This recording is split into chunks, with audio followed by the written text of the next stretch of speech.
And 1, 2, 3. Sweet.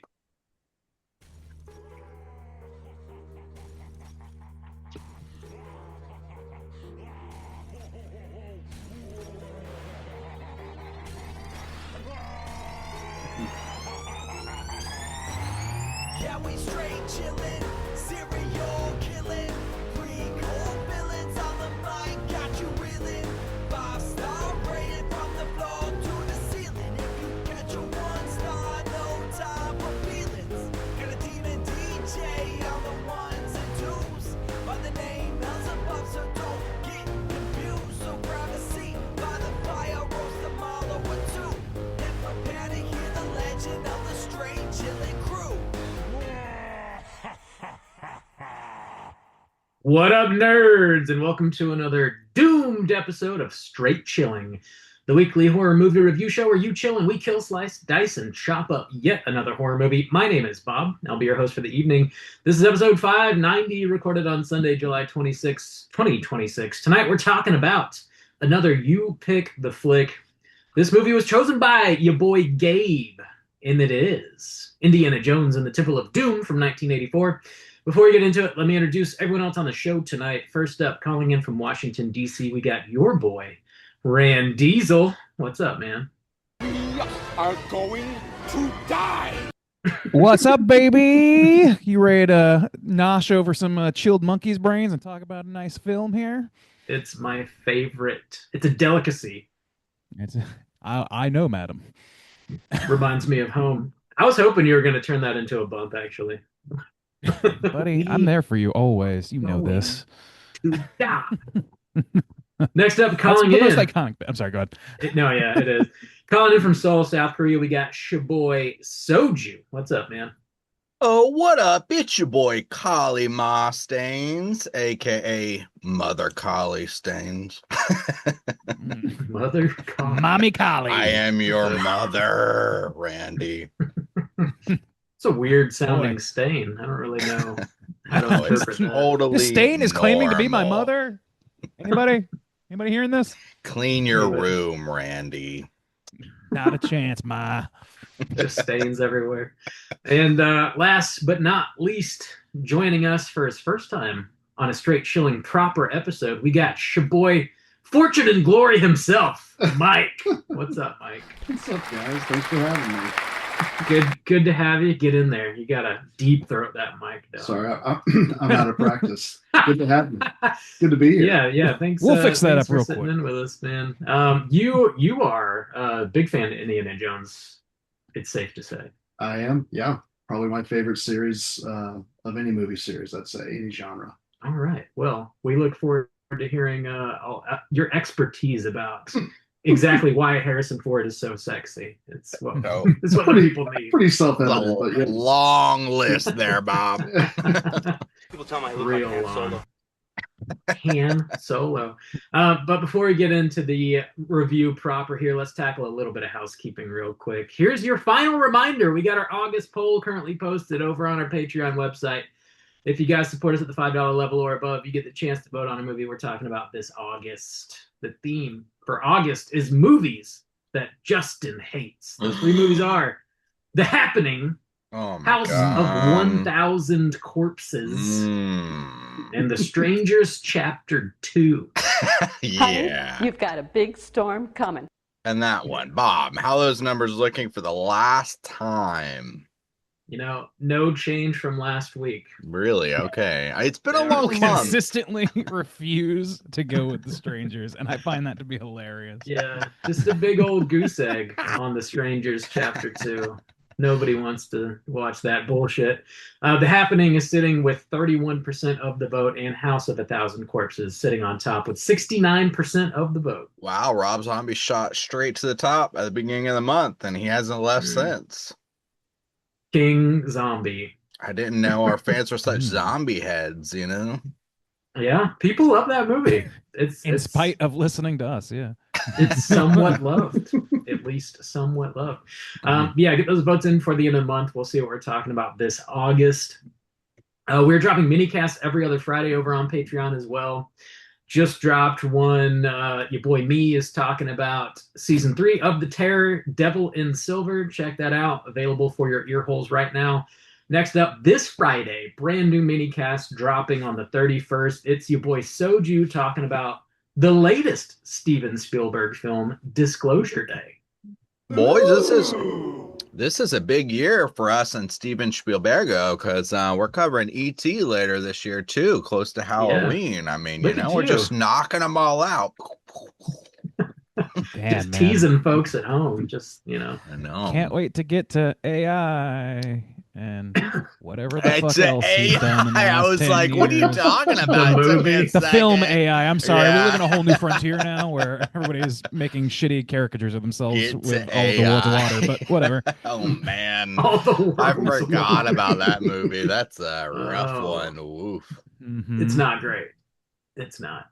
But yeah, check out Justin's thoughts on Disclosure Day this Friday. The last bit of Patreon news I have here. We have a brand new Patreon supporter. We got to give some mad shouts outs to a big, gigantic thank you to X Tina for signing up on Patreon and showing us some love. Every dollar you guys contribute goes right back into the show. We truly do appreciate it. And Randy, there was a specific bump was requested here by X Oh. Tina. She wanted to hear the "Oh God" slap me in the ass bump. So if you'll do the honor, I can accommodate that only for Xdina, though. Straight Here we chilling go. salute. Oh, God, slap me in the ass. Oh, that's old school. You know, got 'em. God. We love our ass smacks around here, and it makes us scream the Lord's name. I'll tell you that. Oh God. Oh God, slap me in the ass. Appreciate the support there, X Yeah, Tina. thanks, Thank Xdina. you for the support. I hope that that's how you pronounce that, and not that we're just being ridiculous about your. I assume her screaming. name is Christina, but it is an X. So I'm Right. just saying X. We're rolling with it. Yeah. Also, at the time of you listening to this show, the three of us will all be featured on a brand new episode of Plug It Up. A friend of the show, Caitlin from Plug It Up Podcast, was kind enough to have all three of us on once again when we're talking about The Good Son. That should be Oh, available for you hell right yeah. now. I love you. Yeah. We all love a Culkin flick around here, don't we, boys? An Elijah Wood flick, too. Isn't that right, Mhm. Justin? Yes, sir. It We was- all love- we universally. all universally love Love it. Elijah Wood. Who would hate Mhm. Elijah Wood? He's such a A great monster, guy. an unrepentant monster. Yes. Real Just a piece of weirdo. Shit. Yeah. Mm. Real weirdo. Check out Plug It Up everywhere you get your podcasts. Yeah, and that's all I got. Do you guys have anything else you need to plug? Oh, not a Mm, thing. I was for just me. thinking about Plug It Up, but I think that's it. All right, Bobby Squeaky. Yeah, I think our house is clean. His house is clean. All right, let's get into the main event. We're talking about Indiana Jones and the Temple of Doom. We're kicking it off with the back of the box. What's on the back of the box?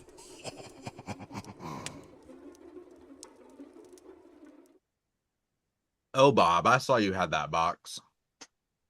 I do. Yeah, I've got. It says the complete adventures of Indiana Jones, but this is really just the first 4 movies, and another one has come out. Oh, you man. Some would say the greatest. Mm, We're gonna have to Some cover would be that wrong. ground at some point. Did The you have dial- 2023 as well? Do you have that one for the complete set, Bob? Oh no, the Dial of Destiny I actually do not have. It is The Dial way of better. Destiny. Dial of Destiny. That Dial of Destiny is not in my collection. It's God damn, do I sound that fucking nerdy?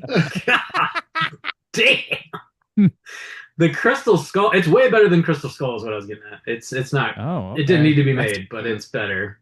than But you Crystal own Skull. Crystal Skull, but not Dial of Destiny. Well, it That's what's came with the important good here. ones. Uh-huh.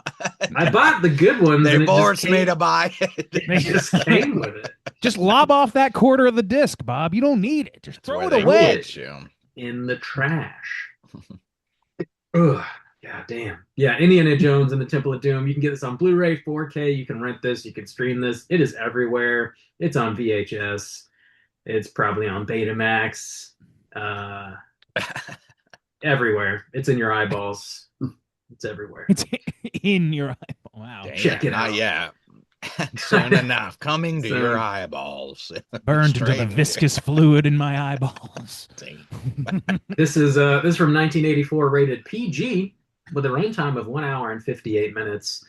This was directed by Steven Spielberg, written by George Lucas, Gloria Katz, Some real and unknowns. Willard Yuck. Stars Harrison Ford, Kate Capshaw, Ki Hu Kwan, a bunch of other lovely folks. Plot synopsis brought to you by IMDb is as follows.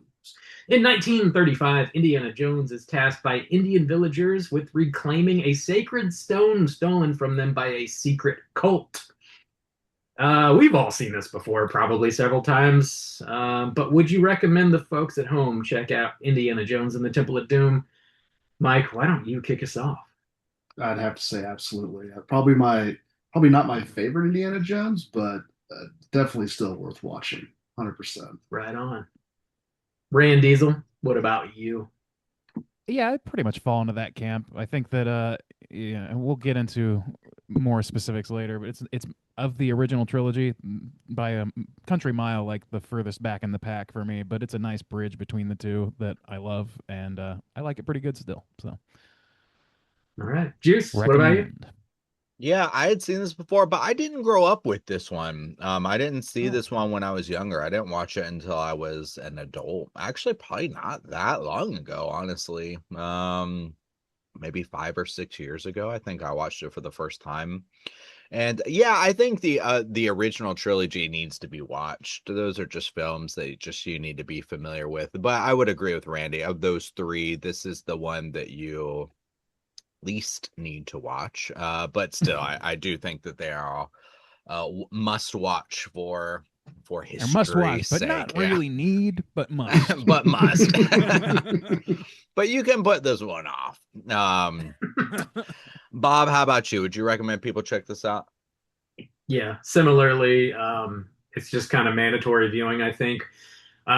When it comes to major trilogies, like this is just one of them, even though there's 5 of them now, but like the original Star Wars trilogy, Indiana Jones, Back to the Future, there's just like certain trilogies that you owe it to yourself to watch. This is one of those, bedrock kind of things. So definitely watch it. And if you haven't seen it already, we're going to be spoiling the shit out of it. And here comes your warning.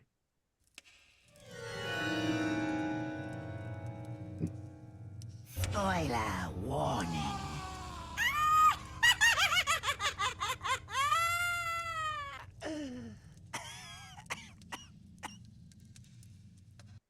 Whoa, Bob, you got that plot synopsis? You know I do, girl. Oh, You know I do. That's mommy to you, Bob. Mommy stains. Mommy Collie. Collie mother. Yeah. All right, Bob, hit us with it. Here we go. Plot synopsis. In 1935, American archaeologist Indiana Jones survives a murder attempt in China from Shanghai triad boss Lao Che. Jones flees the city with his young sidekick Short Round and nightclub singer Willie Scott on an airplane. The plane is owned by Lao Che, and the pilot parachutes to safety while he watches the plane crash. The trio escape using an inflatable raft as they ride down the Himalayas to an Indian village. The villagers plead for Jones to help them retrieve a stolen sacred stone, as well as the villagers' children who are taken by evil forces to a nearby palace. Jones agrees, believing the stone to be one of the 5 Sankara stones given to the Hindus by their gods to fight evil. They arrive at the palace and are warmly welcomed with a large banquet hosted by the Maharaja. That night, an assassin tries to kill Jones, but he survives. Jones and company explore hidden tunnels under the palace looking for the stones. High Priest Tholaran finds them and forces Jones to drink a potion, leaving him in a trance-like state while he prepares Willie for a sacrifice. Short Round is briefly enslaved but escapes and wakes Jones up, who in turn saves Willie. The 3 defeat the occultists, find the stones, and free the children. As they escape, Jones cuts a rope bridge to keep from being followed, which falls, and they have to climb up the slats. Jones invokes the name of Shiva, which causes the stones to burn through the satchel. They all fall, but he catches one, and his hand is unaffected by the stone. The British Indian army arrives to finish off the occultists. The trio head back to the Indian village to hand over the stones and return the children as the villagers all celebrate. And then you roll them credits. If you can believe it. I can believe it. I can. So something I didn't realize until I started doing some research on the movie or whatever. This actually takes place before the first Indiana Jones movie. It's like 1 year I didn't prior. realize which- that either. That it was Yeah. supposed to be doing that. Yeah, I pulled up Wikipedia today just to get all the cast names, and it was like it's a prequel, and I was like, it is. Yeah, I what? didn't realize that at all. Since what's so- when? It's an interesting series because, like, I was thinking about this today. I was like, this one kind of deals a little bit with the mystical, like whether or not the mystical is real. India seems pretty like seemed like a normal person that thinks that like some of these mystical things are just silly or ghost stories or whatever, and then he eventually like sees it firsthand. So it kind of, I think, does a little bit of informing of how he reacts to like the Ark of the Covenant. So I think it actually does lend itself well to that. I wish kind of that they had played more into that with this movie a little bit, but I just don't think it was conceived that way. You know what I mean? I don't think this was really meant to be serialized. It was just another adventure, right? Like that's how it felt to me anyway. Yeah, I feel that. Yeah, it just kind of blew my mind reading that. I was like, holy shit, didn't realize it was a prequel. I guess it does make sense though, because he goes back to fighting Nazis, it's kind of, I guess that does make some sense anyways. Yeah, I don't know. What do you think about this movie, Mike? How does it hit you? I think it's pretty ridiculous in general. Like, but I like that it's ridiculous. Yeah. Like for a series that involves face melting, there's some pretty unbelievable parts to this movie. Falling out of a plane and surviving with an inflatable raft. The mine cart scene, all of it. It's all like really, really over the top and dare say maybe campy at points, but I don't know. To me, it's a lot of fun. It is. Yeah. I mean, he says the luckiest son of a bitch that ever roamed the earth. I'll tell you that. Everything he does, even the bad moves, turn out good. The raft is The the thing raft that's thing? always stuck out in my mind I about forget this about movie. it. That shit Like is I watch so it every time. I'm funny. like, fuck! I can't believe people were pissed about the refrigerator, The A-bomb refrigerator. scene. Now, 'cause, like, Yeah. fucking reality left the room a while ago. Right. Yeah. People are But- ripping hearts out, Donkey Kong definitely took this as inspiration, though, right? The Donkey Kong minecart.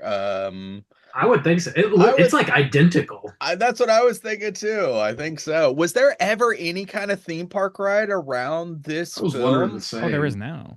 Oh yeah. I mean, around the minecart specifically. Yeah, around the Like, minecart. That's what I There's was. the Donkey Kong No. minecart ride. No, well, there now, is- yeah. There is the Indiana Jones California, or not California Adventure. Jesus Christ! The in California they have the Indiana Jones ride, whose name I've forgotten. I have ridden it, and I Yeah. don't remember. I don't think that it was on a minecart train, but it was Wow. very much like Okay. I would say it most aesthetically matched Temple of Doom out of the three original movies. Like it's a really really rad ride. They're still running it as far as I can remember. We went on an Indiana Jones ride in Tokyo Disney Sea when we were Mm.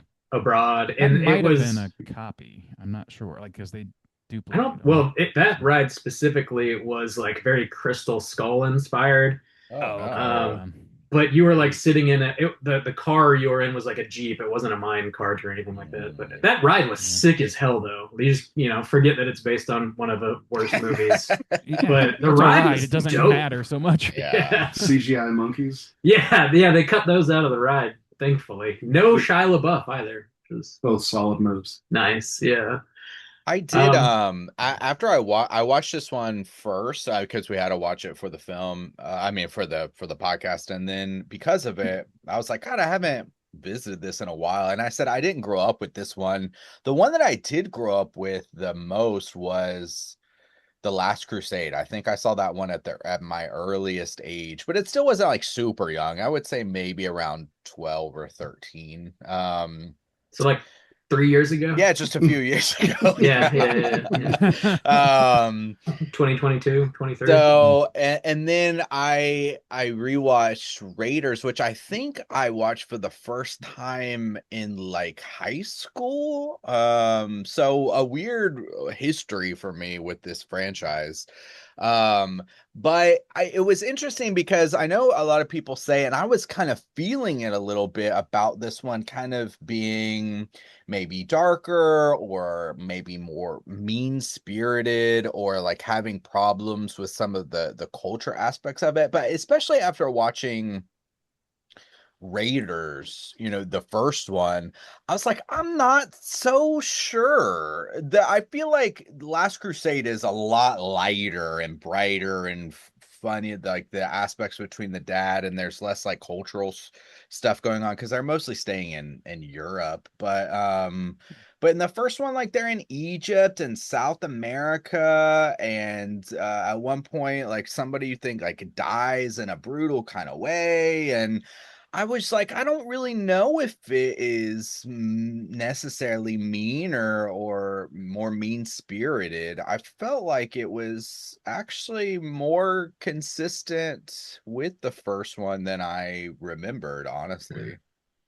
I don't think I've ever thought of it as mean-spirited. I do think that it like just by the nature of how they wrote the story, it is like doing some weird shit with cultures that it probably shouldn't be doing by today's standards. Like they very much align themselves with the colonial fucking England, and they save the day with fucking the white men.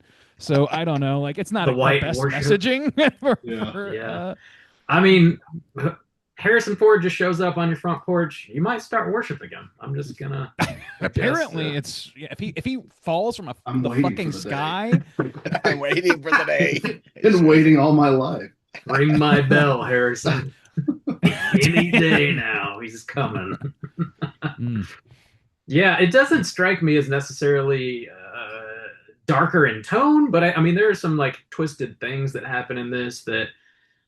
Ended up leading, and I think one of the main reasons that Gabe chose this is because this is one of the movies that sort of ended up to the PG-13 rating being invented. This and Gremlins specifically, with like the heart-ripping scene, and also like the idea of just enslaving all these children that they've kidnapped. Like there's some darker things happening, but it still overall has like a light kind of feeling, and it is largely family friendly.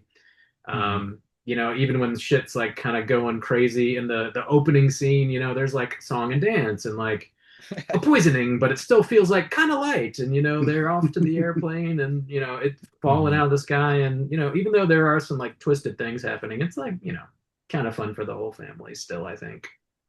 Yeah. I mean, it's definitely going for that. Like the things that are like pretty fucking weird, like the scene that's just about making Willie like cringe because of the food that's being presented to her and shit like that. It's like a little bit fucked up because those aren't real things that people do. They don't slice open pregnant snakes at the table. That's not a thing that is Randy, happening anywhere. have you been to India? Buddy, I don't think Spielbergo's been. I don't know, man. We were joking that no research was done for this movie by Spielberg. That's the thing. Yeah. Well, that's the thing that I think makes it like a little bit unusual, is because it makes it a little uncomfortable, at least like from that cultural standpoint, because this is definitely a culture that they're playing within that is not strictly something that they're familiar with. In the first one, they're dealing with the fucking Ark of the Covenant. In the last one, they're dealing with the Holy Grail, like both biblical, like Western religion-based things. So they have more of it couched, I think, in real ideas from those religions. Whether or not they have any fidelity is obviously a different question. But I don't think that this one even has that much fidelity, because they can just make it up for American audiences with no harm, no foul, based on 80s cocaine logic. Yeah, to be fair, they were dropping, old Shiva. I was like, hey, we learned a little bit about old Shiva back in the day. Shiva, my girl Shiva. It's like, I don't think anybody practices voodoo in India. I don't really think that is a thing. The voodoo doll was cracking me up. But the only thing that I did, I kind of meant to look this up, because we just was a couple weeks ago we covered Face of Death, and if I remember right, I don't know if it was India at all. I actually thought it was like China or something, but I could be totally off. I meant to look it up, but I thought in the original Faces of Death, one of the animal scenes was supposed to be this kind of monkey brain eating scene. It is, whatever. yeah. But So I it's was made like, up. yeah, okay. So I wasn't sure at all. And actually, I wasn't sure if when that came out, I was like, oh, did they inspire each other in any kind of way? Like, was this inspired by Indiana Jones? Or I kind of meant to, maybe I could do that while we're chatting. Faces of Death may have predated this. Oh, that was a 70s film, so yeah. Okay. Yeah, late 70s. So maybe Spielberg got that tape and was like, fuck yeah, 1978. I gotta make this. Yeah, 1978. Yeah. Those monkey brains were made out of custard and raspberry syrup. So yeah, if you're a good boy, you get custard for dessert in India. But you gotta be good. Monkey brains, then. You gotta chill them things. Yeah. The only this Faces of Death and Clue are the only films I can think of in my life that have monkeys' brains, but that seems like a lot. I don't know. Well, popular in Cantonese cuisine. Not true. By the way. Yeah. Get out of town. Another lie? Randy, I don't know. The 80s plays it fast and loose with the Godless Orient, as I probably referred to it. Have you been to Cantonese, Randy? Have I been to the country of Cantonese? Cantonia? Oh, fuck. I think Jesus my Christ. biggest problem with this movie, though, it was is Willie. I think she is a bit of a tough pill to swallow. She is shrill. And but also too, another thing, I got kind of go back and forth because one of my favorite moments from this film comes from Short Round. When he says like, "Oh, you're my best friend, Indy, I love you," or whatever. I was like, "Oh my god, that's such a a wonderful moment." Yeah. But he's quite shrill as well. Like the frequency of this film is a lot higher than the others. But yeah, I think those are my. But I was thinking too. I was like, oh, you know what? I kind of like Short Round, and then sometimes it's rough. But I was like, maybe this is why they never did a live action Robin with Batman, because it is a little weird too. Like, why is he carrying around this little kid? I don't know. Yeah, it doesn't really explain it. He's just kind of there. He's just kind of there, and he's not in any of the other films. Oh, do they? Well, yeah. Well, not in great detail, but his family was killed in the Japanese bombing. But it was obviously this predates Hiroshima. Hong Kong. Okay, so yeah, I don't know the conflicts that well, but his parents were killed in conflict, and he was living on the streets or Shanghai. Sorry, not Hong Kong. Yeah, so he's like he's doing like the street rat thing, and he pickpockets Indy, and Indy takes kindly to him, and he becomes his assistant, and they just throw in together as a couple of dudes out getting their treasures and whatnot. Yeah, but it's a prequel, and he's like not in any of the other films. Yeah, what happens? Yeah, so why is it him? Again, I love that the character is included in this, but it does feel a little like out of nowhere, and then he vanishes. I just don't think that I don't think Spielberg or they weren't concerned with it. Again, this is not. Yeah. I don't think this was ever intended to be serialized. They did make a little connective tissue just to I guess tamp down some of the questions, but I don't think they're really they're playing it pretty loose with like interconnectivity. I don't really think that they care about that when they're making this movie. Yeah, they're just doing cocaine. What do you think about that, Mike? Whatever. Is that like something your read on it? It's like they seem pretty solitary each film. Yeah, I mean, this one definitely more so than the other two, but yeah, I would say it's pretty much a standalone film. Yeah, just a chapter. I actually didn't realize until, much later on that it was a prequel either. Mm-hmm. Like you said, Danny, there's not a lot of connective tissue there between the films. How do you feel about the character of Short Round? I love Short Round. Right? He's a lot of fun. Yeah, a lot of fun.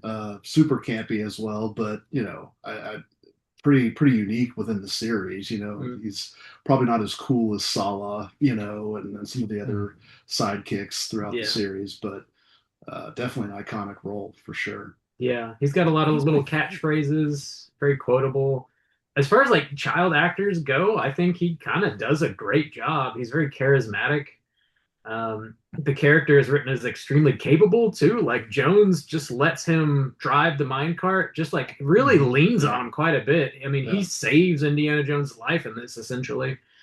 Several times. Yeah, Sure. so I think it's a pretty sick character overall. I mean, he's my favorite part of this movie, honestly. Like, Yeah. I'm like, this is the thing about it to me is like, I like Indiana Jones, and this is a little bit strange because he seems more money hungry, less interested in the history, all that stuff that we come to respect about him in the other movies. He's not doing as much of that here. He is concerned about the child enslavement, thank God. But aside from that, he's and for his fortune and glory. They mention that phrase all the time. And so, like, I'm a little bit like, he's a little bit of a tepid take on Indiana Jones for me. So he's right there in the middle, center frame, and on either side there's Willie, the most obnoxious motherfucker in the world, and Ke Quan being like this adorable rapscallion, helping out Indy, like best buds thing. Yeah, he's a little bit shrill too, but like it's to great effect, I think. And in her case, it's actively, intentionally trying to annoy the audience. And I just don't understand their like relationship. I understand Short Round and Indy's relationship way better than I understand Willie and Indiana's relationship. So like to me that she kind of like drags this movie down and he elevates the movie. Kate Capshaw, who plays Willie in this. There's a quote from her talking about how the character of Willie, she said, quote, is not much more than a dumb screaming blonde.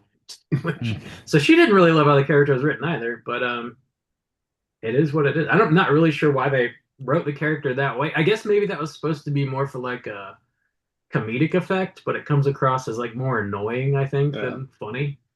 She's definitely nowhere near as competent as the other love interests that Indy's has in the other movies, which I think was kind of, I don't know, I always liked that about, Marion Ravenwood. She was very capable. And this bitch is just, totally fucking useless. Screaming. Yeah. We are going to die.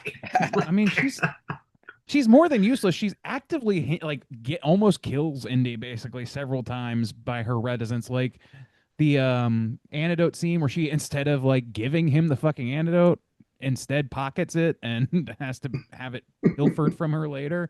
And then later on, something. Oh, when they're trapped in the "we were going to die" scene or whatever, and she's like, "Oh, it's icky, I can't." And it's like, it's just there to ramp up the tension and give you somebody to unload all of your hatred towards, I guess. And I don't know why I'm supposed to care if they bang or not. I don't want them to bang. I want Indy to leave this lady fucking in Delhi or wherever the fuck she wants to go. That's not in this movie. When Indy doesn't, lay that sweet dick down, and she comes out and starts yelling at his door, it's just so over the top. It's the melodrama is like a little too rote. Yeah, that's the thing.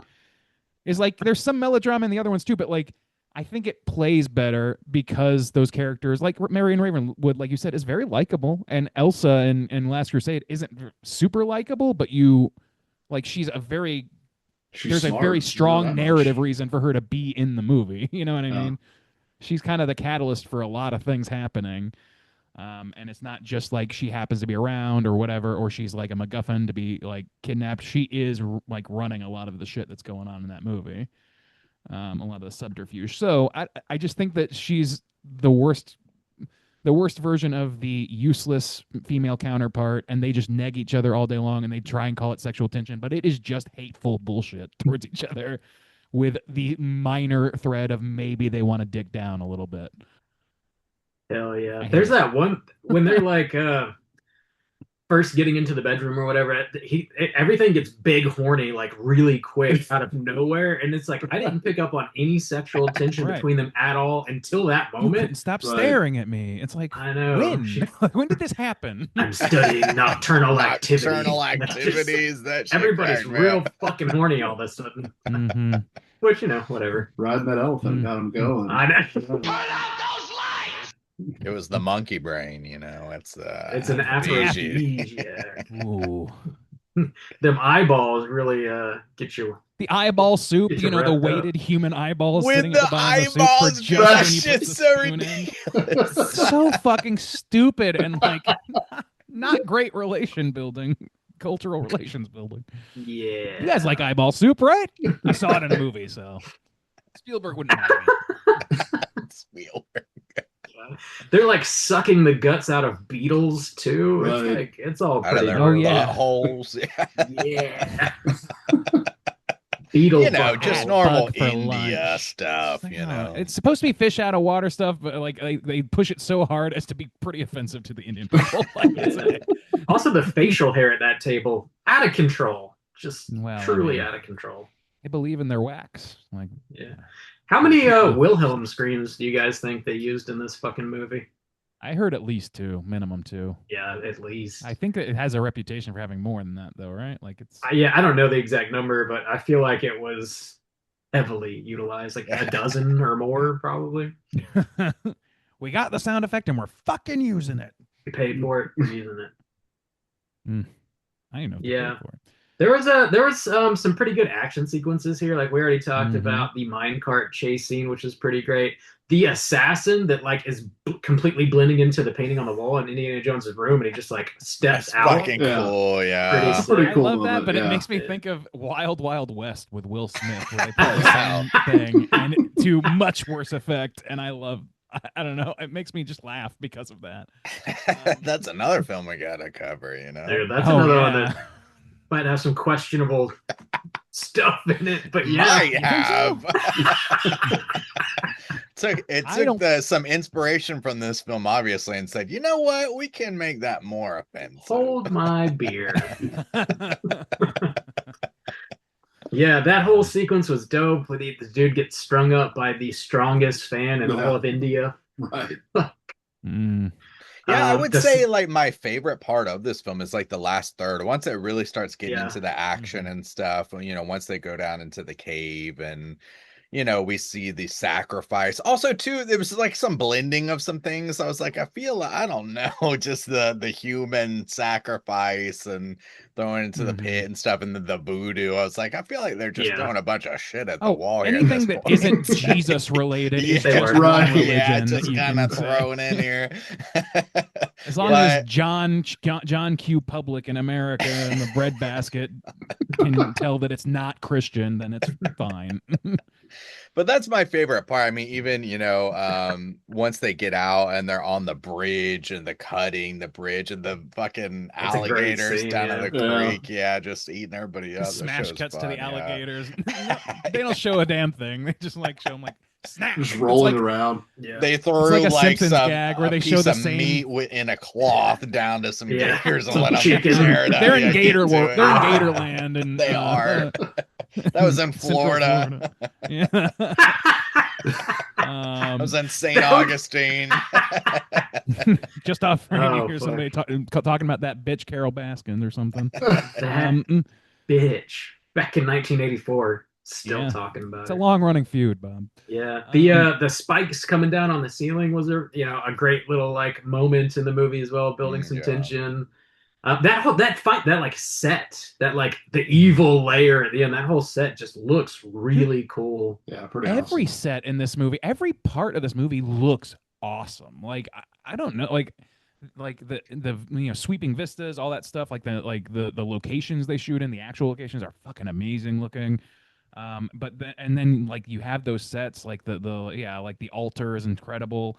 The fucking minecart area is incredible. Just the cave, like you can see in the background if you're watching this on YouTube, like the like stalactites, the red glow, all that shit is so awesome. It's just fucking perfect. I think that this like movie more than even Crusades kind of like defined what in the popular consciousness what an Indiana Jones adventure looks like. I think it's just got that much production value to it. And that's not to say that Crusade didn't, or I'm sorry, Raiders didn't, is what I was trying to say. It's just that it was like people know a little bit about Egypt. This one is like kind of whole cloth, just like mystical shit in the cave. Like I don't know. I Feels think super that it really exotic. defined it. It feels so exotic, right? And it's just lit beautifully. I don't know. It's great stuff. That's one of my favorite parts of this movie is just like the absolute incredible visuals that just sprinkled throughout the entire thing. Yeah, it looks sick. Even the glowing stones look really cool. I was a little confused, like at the very end, wherever Jones starts talking about Shiva and like they start glowing and fall out of the bag. I wasn't like really sure why that happened. Was there like an explanation Oh, that I because just it needed missed? to. It just, yeah, one of those things. Like, oh yeah, that I got needs this to- one. The story wanted it to happen. Thanks for Whoa, whoa, clarifying. whoa, How do we write him out of this? Let's just have him know a prayer to He just Shiva. knows. He just No, knows. we're- Just knows the right prayer. Dear white Jesus, please make these rocks get real hot. Amen. Mm-hmm. Yeah, the Indiana Jones score, like this is, probably one of John Williams' most famous works, if I had to say. I mean, he's done so much, I guess it's kind of hard to nail it down. But like the theme, the overall Indiana Jones theme is like one of the most iconic pieces of like original score, I think, ever written. Like everybody knows it when it happens. It's not quite as simplistic as Jaws, but it's up there with like, Jurassic Park, Star Wars. I mean, Star Wars takes it. But Yeah. I think this is in the Mount Rushmore of movie soundtracks for sure. Totally. Yeah. It's fucking great. It's fucking great. It's good stuff. I Gets don't know. me There's a going lot on of a Friday night. That's right. buddy. Somebody touch my spaghetti! Don't do it. Yeah. Harrison Ford, dude. Young Harrison Ford, charming motherfucker. Yeah, We were watching that's this. Oh, Good-looking breaking new guy. ground with this I know. opinion. I know. Yeah, I know. Especially in Hot the takes. scene where he's like brainwashed and he's down there and he's shirtless and sweating. You're like, good lord. There was a time where we weren't in Rat Boy Summer or anything. Like it was Rat boy summer. those days were a little bit more straightforward. I think Beefcake 80s is what it was all about. I think Rob, you said if they made this movie today, they would just have The Rock playing. Yeah. Oh god. Could be Some everything. huge meathead guy. Yeah. Like, there's something If they about make like this movie leading today, men they in would it. have de-aged fucking Harrison Or Ford. DA there. Yeah, you're right. God. You're right. Actually. Fair enough. Yeah. Yeah, there's something about like the 80s leading men where they were just like, good looking dudes, but just like normal-ish dudes, not like We Also always very were supposed to have like charming. a. yeah. He was always supposed to have something of an everyman quality to him. He's always a little bit of in over his head. Yeah. Which is endearing. So yeah, They're always a smart ass too. Like that's the thing. It started like leaning into almost anti-hero territory, but not quite. Like Mel Gibson and Lethal Weapon, like what's his dick from Die Hard, like all these 80s leading men. They're just like, yeah, they're kind of everymen. They're at their best because they're like they're smarmy, they're quippy, they're great with the ladies, easy on the eyes, and they can get their ass handed to them a little bit before they can come back and make the final swing. They can do the Rocky move at the end and nail it. But I don't know. I think that's like that was done so much in the 80s that by the 90s people were just kind of like a little bit over it. And that's why we got all kinds of weird shit happening. We need some more steroids in these leading men. They're too natural. I'm not into it. more Arnold. Yeah, more Arnold. Yeah, Yeah, exactly. man. I was trying to think. I mean, I guess the first like biggest leading man in the 90s, like Will Smith, when we brought up Yeah. yeah, he was one of the By bigger late- ones. by But late still, 90s, but by yeah. at that point, he kind of got his ass handed to him quite a bit too, and was quite charming. So maybe that was Yeah. more carryover from the 80s style. Steven a little bit, but Seagal. he also wasn't Yeah. necessarily badass. He was kind of more making it work than more improvising his way through shit than others, like than the 80s characters even. I Yeah, he makes that Mm. shit look good. Never forget. Mm, think. mm. I Mm, don't know. mm. Hmm. Yeah, I'm trying to think about. I actually wasn't as well. How do y'all feel about the opening sequence? I know everyone says it's kind of like iconic, and it is. I mean, especially because it kind of keeps going and going and going. But I remember, since I didn't grow up with film, I think this is maybe only the second time I've watched it. And when it first started, I thought I had started the wrong film. I was like, Reason. wait, what is this? Yeah, I completely forgot about this opening like dance and music scene and everything like that. It's kind of Yeah. throwing Just me not off a a little fan bit. of it. Yeah, no, I wasn't crazy about it either. Other than the jumping out of the plane with Raph, that shit's gold. I Yeah. love Well, that's that not shit the opening so though. much. Like, yeah, like once they start getting into like Indy's there, once Indy's on screen, it just like immediately things start to smooth over. It's like, okay, yeah, he's meeting with a big bad. They're gonna have a little like conflict to start things, and like him running behind the gong that is getting shot and all that stuff. That's all good set work. Good shit's going on. Even though don't like Willie, but like their back and forth with like chasing different MacGuffins is pretty interesting and fun. It's fun to watch at that point, but like the song and dance stuff or whatever, I just don't know what made them think that is the right cadence to start an Indiana Jones movie with. It just it feels very. I guess they just wanted to do something completely different, and they did. I didn't get a whole lot out of it. I don't know. It doesn't even logically like. I was bothered by the weird like they would just cut and be in a different room, and then they would cut, and then like they pulled out those little banners from their kerchiefs or whatever, and were like streaming around, and then in the next shot it's all just one big banner for some reason, but one big red banner, like little things like that. I'm like, this feels like just a wholly different movie and doesn't match to me. Well, especially coming off of Raiders, which was like that. I mean, that opening sequence is amazing. Yeah. Incredible. So Yeah. fucking amazing. So yeah, it is a kind of pretty big departure. I mean, he's in this club and it's a lot more clean, and it kind of, I mean, it leans into the I was saying I watched a lot of the James Bond films recently, and it almost kind of feels like that. It feels like a James Bond movie. You know, he's wheeling and dealing with these criminals, and he's in a club and he's dressed in a suit. So definitely a different vibe for sure. Except he's like a total bonehead in that scene. Like, why are you taking that drink in the first place, man? Like, I don't. Yeah, he slams like, it. What an idiot. It's just like, I don't know, easy to dodge fuck up there. Indy. What an idiot. Yeah, this. I mean, we're talking about this movie on a horror podcast, and it is like maybe not a straight ahead horror movie, but I do think I remember watching this when I was a kid, like fairly young, and like being pretty freaked out by the whole like evil cult and people getting their hearts ripped out and getting lowered into like, you know, lava or whatever Hell. the fuck. And yeah, I think it's like a decent, you could consider it like a decent like gateway horror movie perhaps. There are definitely kids, some and the some doll spooky and stuff, things. yeah. It's got some Yeah, darkness to it, yeah. but it's like all played in like it's adventure darkness still. Yeah. I don't know.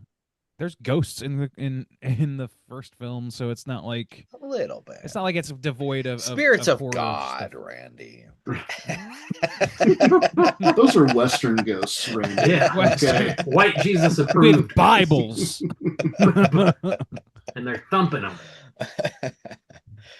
Yeah, I mean, I would say too, like the setting and stuff. It is, I mean, it is adventure horror, but I mean, I think it's got. I mean, it's PG-13, human sacrifice. You can't rip people's hearts out on camera and have it not seem like pretty horrific, especially for a family friendly. Yeah. I agree with you though, but like I had that same experience where specifically them ripping the hearts out was like that left an impression on me. Yeah, dude. Yeah. Like it spooked me out. Like it didn't like give me nightmares or anything like that. It wasn't quite so. Jaws did, but this one. I mean, it wasn't a quite bitch reach or that anything. I didn't have level. nightmares. Damn. I was a rock solid toddler, dude. I was just like fucking whatever, bro. Toddler's built like a brick shithouse. I tell you what. People said that to me all the time. Not rattled by anything. Mm-hmm. Yeah. Yeah, it's a good little like practical effect too. You can see like they cut away to this obviously like fake chest cavity, and the dude like punches through the skin with his bare hand, and it's a pretty solid little practical effect. I didn't look up to see who did that, but maybe K&B or something. I don't really know. I mean, there's that. There's like, you know, obviously all the creepy crawlies and stuff are horror adjacent enough, at least for a family film or whatever. And they do a lot of that, and to great effect, I would say. But yeah, I don't know. Like some of it, it's not all like that though. You know what I mean? Like there's still like minecart scenes or whatever. There's still like, you know, it's still very much like action scenes, but the danger is represented in horrific terms. There's a lot of skulls. There's a lot of blood. Like he has to drink out of a corpse head. He's forced to drink out of a corpse head, and is then like entranced into being on the bad guy's side. He's in whatever is it, possessed by Kali Ma or whatever. I thought that one actually left a like an impression as a kid too. It was like he was acting fucking terrifying in that scene. I just Yeah, want to give a Towards, like, little short rounds. that I was reading here because we were talking about them just throwing shit at the wall, but also him being like terrifying or whatever. But it said Lucas wanted Mola Ram to be terrifying, so the screenwriters added elements of Aztec and Hawaiian human sacrifices and Go all European in. devil worship to the character. Devil. Sure, yeah. It's just whatever. Yep. Fucking- Give him We're gonna horns. make this stew Yeah, hell or high more. water. Let's cut another line, brother. I got a Yeah. script to finish. Hell yeah. Hell yeah. But yeah, that is like they basically turn Indiana Jones whenever they make him drink that blood potion or whatever, they turn him into like a Haitian like voodoo zombie for Mhm. part of this movie too, which is like another good sort of avenue of horror movies that you could fall down if you felt so inclined. So yeah, a decent gateway horror movie, I would say. Show it to your Yeah. kids if they ain't bitches. Yeah. Yeah. Make sure they're built like a brick shithouse, as they say. Yeah. Mhm. Yeah. Any other things you guys feel like we need to touch on before we end up rating this? I think we covered most of it. I think you guys did a great job. You Yeah. you brought the heat, Mike. No, you guys are awesome. Yeah, I don't We know. could I talk guess about there's like the not- franchise a little bit, like Yeah. broader franchise. I like the newer I movies and meant stuff. to since I was going through all of them. I kind of meant to watch the newer ones. I've never seen either one of them. I've never seen Crystal Oh, Skull or bud. The Really? Dial. I haven't seen the Dial, but I wanted think to, like, the three oh, of us, I was gonna Mike, get to Bob, and myself, we went to see that on opening, Crystal Skull rather, on opening night, and I remember walking out boy. and us being like, Yeah. that was fine, I guess. And then like a week later, we were like, that sucked, right? Like, Yeah. that sucked. You don't want to come out and say it right off the bat. I think I fell asleep. If I recall, it was a Yeah. midnight screening, and like towards the end of Probably. it, I was just like so bored. I just like eventually fell asleep in it. I think Drew got us like our own theater or something at Regal. Oh, We was used to it? do Yeah, that I know a it was lot, April. man. We saw Yeah. that like that Terminator movie at midnight and that Yeah. shitty I saw Avatar Carib- movie Pirates at of the midnight. Caribbean Yeah, at we saw. midnight. You I used saw to Dark see Knight at midnight. Like Dark Knight and several of the Harry Potters for sure. Damn, the back fringe in the day, benefits of man. working at the Regal. Part-time. Yeah. We worked there for 6 months, got free movies for 6 years. Yeah, for real. It worked dude. out. Pretty good return there. Yeah. The dividends were great. Hell yeah. Thank you, True. Bless up. Mhm. Well, yeah, let's go and rate this thing. Out of 5, Mike, why don't you kick us off? Do us the honors. How do you feel about Indiana Jones and the Temple of Doom? Probably my least, like I said earlier, probably my least favorite indie film. But it doesn't mean I didn't like it. I don't know. I well behind the other two, but I'd give it like a 3.3. You're like fully 3.3. disregarding the modern two. That was what I'm hearing. Is that right? Oh yeah, those Yeah. are Those are shit. nothing. You Those said are it's the good. worst one. I was like, worse than Crystal Skull? Sorry, Are you no, insane. Important to call out. Yeah, no, worse than the other two of the original trilogy. To the ones yeah. that matter. Yeah. Yeah. All right, 3.3 from Mike. Rand Diesel. How about you? I mean, that seems about right to me. It's in that zone. The thing is, this is still a fun movie. Like I said, I still recommend it, even on its own merits. I think it's fun to watch. I think it's a pretty good, almost to double digits family level horror for kids and families. It's very fun. It's very gorgeous. There's a lot to love about this movie, and a lot of like little things that just nag at you. Specifically, Willie. Yeah, And the I white think I'm gonna- saviorism, Yeah. and that shit too. It's No, so Randy such a actually fucking loves that. Big fan. It's a horrible cocktail, and it's like it's impossible to parse the parts even, and like give each part like That I'm character's sure not there's, like, even 10 important. He shows up at the dinner scene, and Right. then I don't think you see him again until the very end. Right. Who's this? the The- British Oh, guy. that guy. Yeah. That's Grady from the Overlook Hotel. Did you notice that? I Oh, did no. not. No, good Yeah. catch. That was great, and also fucking what's his name? Oh God, not Christopher Lloyd, Dan Aykroyd is in this movie. Yeah. Oh yeah, for- yeah, Quick bit, yeah. Yeah, well, they don't even zoom in. They don't even give him a close up, and it's very much like the Mike Myers and Inglorious Bastards thing. I really liked it. I don't know. Anyway, yeah, I'm in the same realm. I'm gonna say a 3 point. I'm gonna say 3.5. Yeah, I like this movie fine. It's just got a lot of things that I could complain about, and it's more fun to complain about than it is to, not to praise it. Randy, Yeah. complain on the internet. People What? don't like that. Okay. Yeah. People like effusive praise exclusively. Yeah. 3.5 from Randy Juice. What about you? Yeah, I think since I didn't grow up with this one, I don't have as much of those like nostalgic feelings around it. But I think if I was going to, so of the three now that I rewatched all of them, I definitely would go for the other two a lot quicker. For a lighter mood, I'd go for the third one of just for the straight like kind of adventure. I think I'd reach for the first one definitely more. But if I was gonna rewatch this one, I think I'd almost just skip to the cave. Like once they go into the cave, I think that would be the sweet spot for me.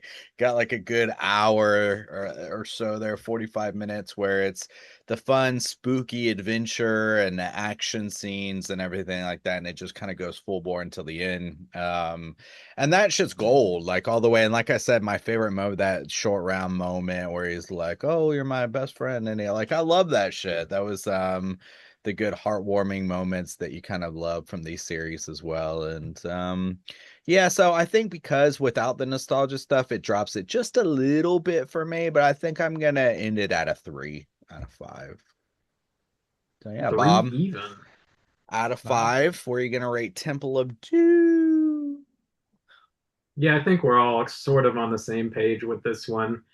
It is my least favorite of the original trilogy as well. I remember last time I watched this was probably like 7 years ago ish. I went through the whole trilogy, and I remember like really not caring for it back then. But on this rewatch, I had like way more fun with it. It held up better than I kind of remembered it. Bourbon helps. Bourbon does help. Yeah, yeah. Helps everything. Yeah, we some of the fellows got together and we were watching this and hooting and hollering and having a good time. It's Indiana with the boys night. Yeah.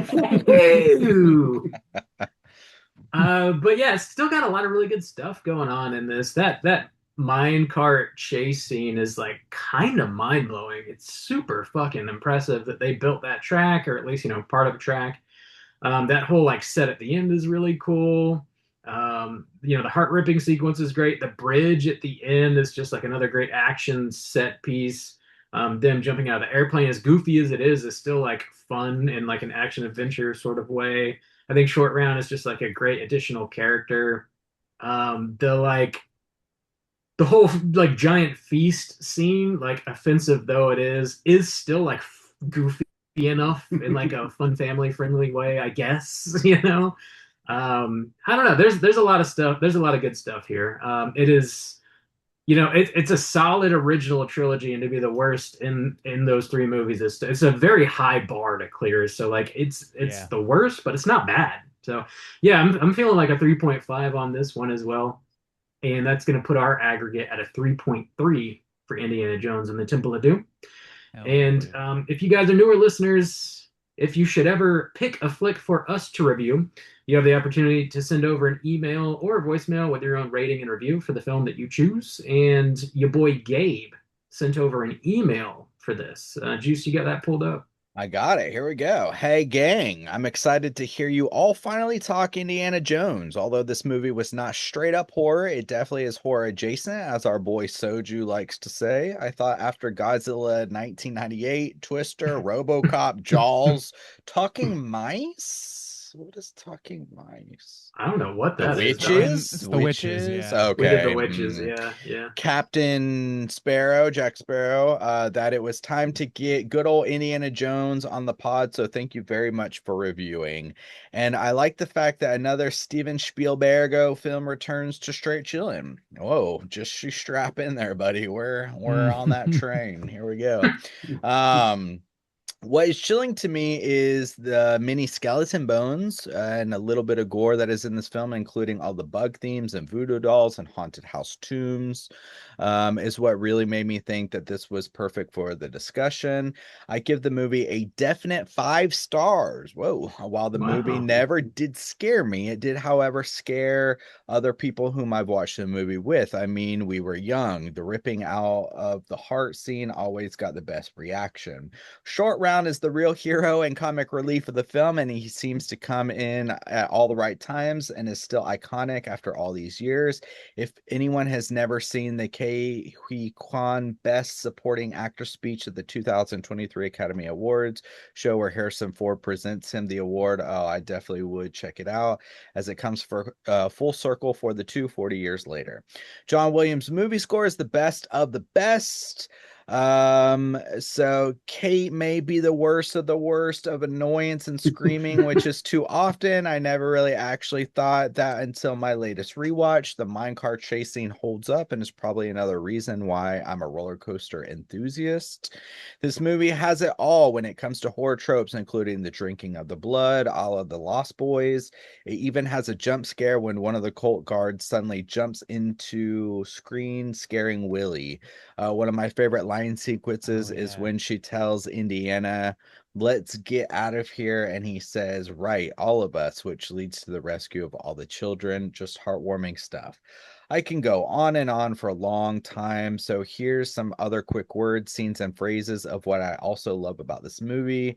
Mullah Ram falling to his death, a yellow water raft, anything goes, the antidote, giant vampire bats, brainwashed Harrison Ford, water, water, water, you call him Dr. Jones, spike room trap, death by ceiling fan. Yeah, dude, that ceiling fan. Damn, dude, that thing is bolted in. Damn. Monkey I thought they were gonna brains, every time I see that, I think that it's gonna like chop his head or something. It's like, come on, you're not gonna do that. And thankfully, they don't go that far. The Temple of Doom is to me an instant classic, and the official genre title should be horror, adventure, comedy, action movie. Thank you guys. Until next time, hashtag super hard with Soju. All right. Thanks, my guy. You added that last bit. Nope. That was written in there. That was in the email. Super hard. It said specifically. Putting words in Gabe's mouth. I'm diamonds for Soju. Make it weirder if you can. Thanks, Gabe. Thanks for picking this flick. Thanks for the support, man. You're a long time hard with the crew, and we appreciate you, dog. Yeah, thanks, Gabe. Oh, yeah, dude. Yeah, Appreciate thanks for picking a solid movie too. I know, not some dog shit. None of that dog shit. Looks like the late crew so far is toward the top versus doing the all early right. crew, Yeah, the early crew, what the average was like 2.7, I think. So we're already lower than that. Yeah. Yeah, well, if you remove RoboCop, it drops to 2.2. The RoboCop, the 5-star. RoboCop really saved the first half of the year there. yeah, RoboCop fucking slaps. Oh no, that was Terminator. We did RoboCop. Terminator, yeah. I was gonna say I don't remember that being this year. You're right. Yeah, that was Terminator. My bad. I'm lying to you. Well, Randy. No, go ahead. Okay, I was gonna say let's go ahead and jump into our Rotten Tomato segment. See what the critics and users have to say.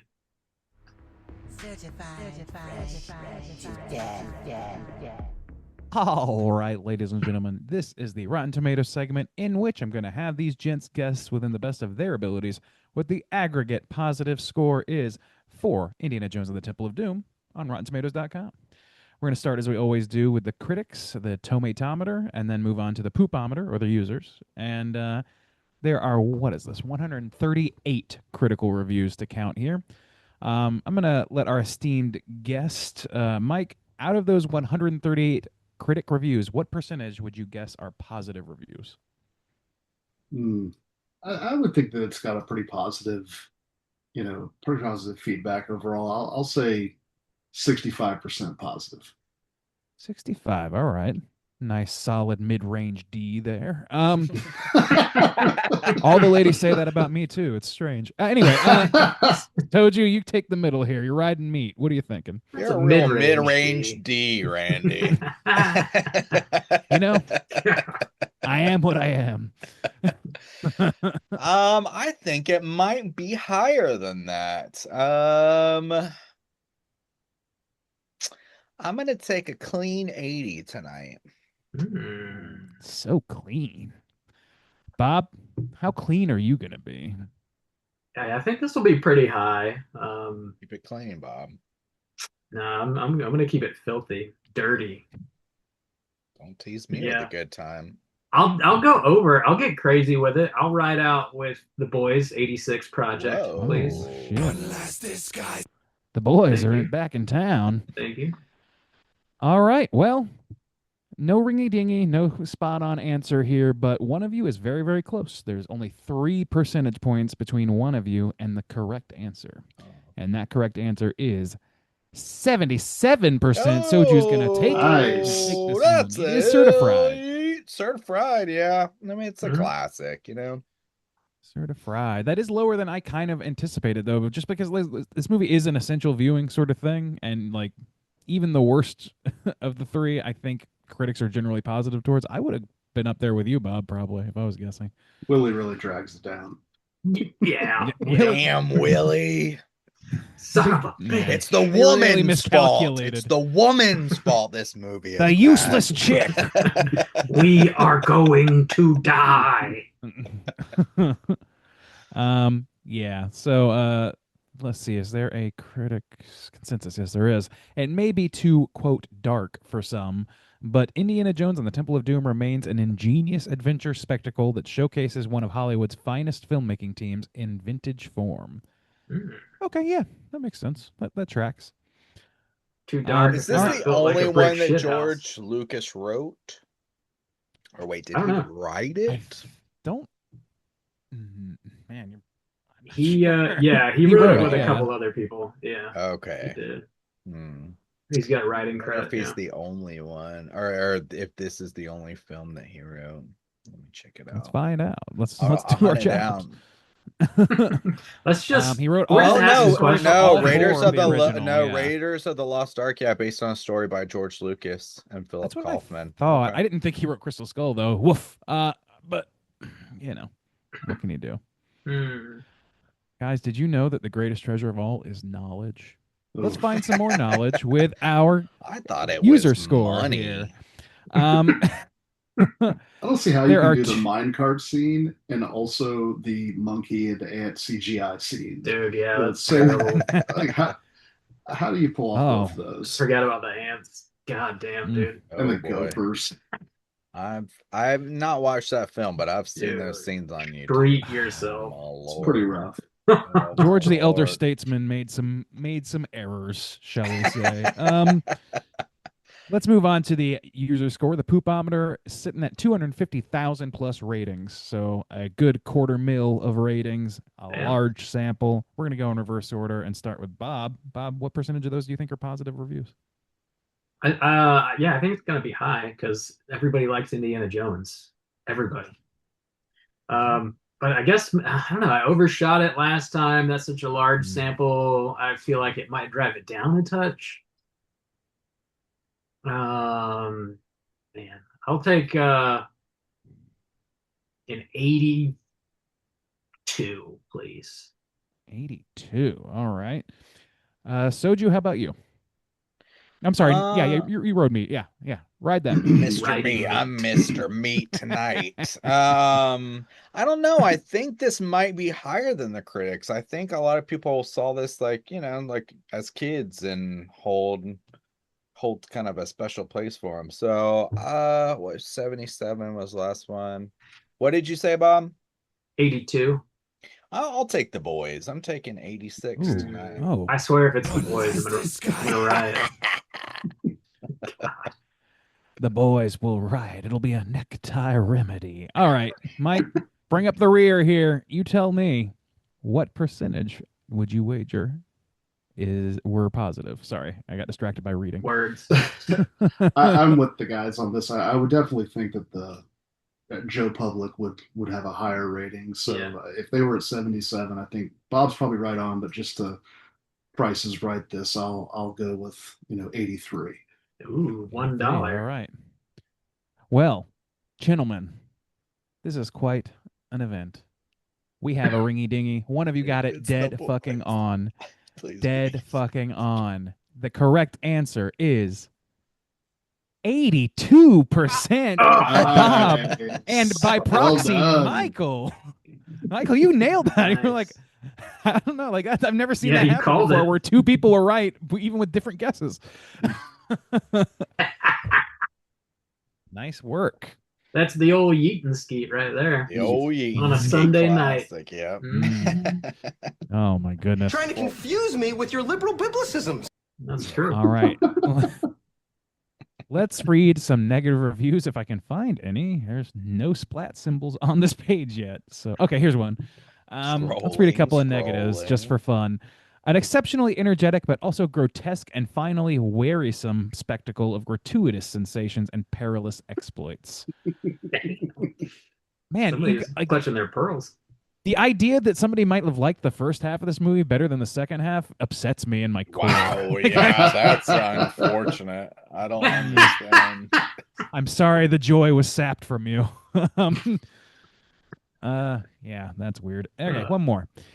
Spielberg and Lucas tried too hard in Temple. It has more complex stunts, more technical perfection, and more than a touch of genius. It's fun at both ends, but it's also mean-spirited and corrupt to its core. So this guy thinks it's mean-spirited, corrupt at its core. I don't know what exactly that means.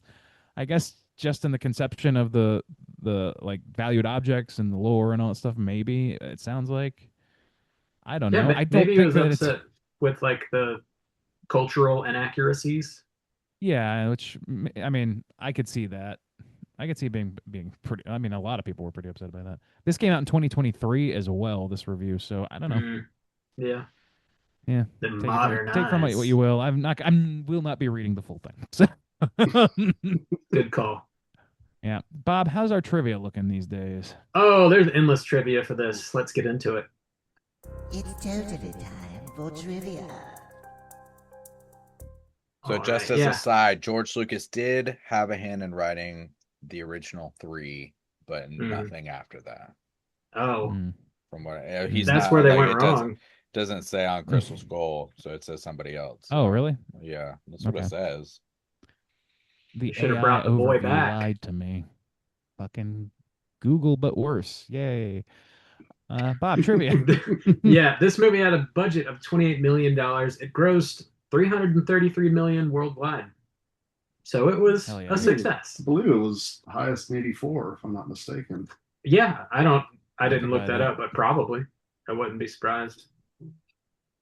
This is Ke Huy Quan's film debut. There was an open casting call put out to all the elementary schools to find a young Asian actor to play Short Round. Quan arrived with his brother, not to audition, but to merely provide support. He caught the casting director's attention because he spent the entire time telling his brother what to do and what not to do. Steven Spielberg liked his personality, so he and Harrison Ford improvised the scene where Short Round accuses Indy of cheating during a card game, and Quan won the role over around 6,000 other auditions. Wow. Good And for his him. brother has never let him forget that. I bet, man. His brother you is just motherfucker. You ruined my brother's life. welded to a bar somewhere with a hand around a full bottle of whiskey. It should have been me. Fuck you, brother. I had to become a surgeon. I had to say it like a Fucking loser. moron. I went to school. Yeah. So Kate Capshaw screams around 71 times throughout this movie. 71. Yeah. Was it that few? God, it I'm really gonna pump those seemed like numbers a up. consistent frequency in my ear. The rope bridge used during the final fight scene was actually suspended a couple of 100 feet across a gorge on location in Sri Lanka. not in St. Augustine. No, they don't have. It wasn't in the famous St. Augustine Gorge. I know, right? There's a very, very mountainous region. Acrophobic Steven Spielberg would never walk over it, and he had to drive 1.5 miles to reach the other side. Harrison Ford, on the other hand, he wasn't no bitch, and he would just run across it at full speed. No problem. Shit. Bitches leave. Bitches leave. We already kind of touched on this, but Ke Huy Quan, he won the award for Best Supporting Actor and for Everything Everywhere All at Once 2022. And then later that same night, Harrison Ford would present Best Picture to the film itself. Quan took the stage with the film's producers, leading to a tearful reunion between the two actors, which is nice. Heartwarming stuff. It's extremely heartwarming shit. I love that. Yeah. Have you seen the footage, either of you? Yeah, it's pretty great. I have not. That's I need incredible. to check it out. It's definitely out there. Like that's like I don't find a lot of value in watching the Oscars at all, but like every so often you'll get just like a sterling moment like that. It's beautiful, beautiful stuff. Nice. Your boy Mola Ram's chanting of Maro Maro Soar Co. What I'm not going to say the rest. There's a lot God, more. was it French or some shit? Like No, apparently it literally translates and means kill the pig, flay his skin, drink his blood. Jesus. So it's the chant from fucking Lord of the Flies. Lord of the Flies. Yeah. Yeah. Look at you, Randy. Look at you. Whoa. I've read a you're thing so once. cultured, Randy. Whoa. I even wrote a book report for fun, not for class. For this podcast, didn't you do a mini cast on it? I did a mini cast on the film or the adaptation that came out this year. What a nerd. Ew. It's good. D+. It's a good story. Mid-range dong. Mid-range D there, Randy. That's mid-range dong is pretty on the nose, I would say. Pretty on the dong. Steven Spielberg. No confusing that with anything else. No alternative to that. Well, that's pretty straightforward.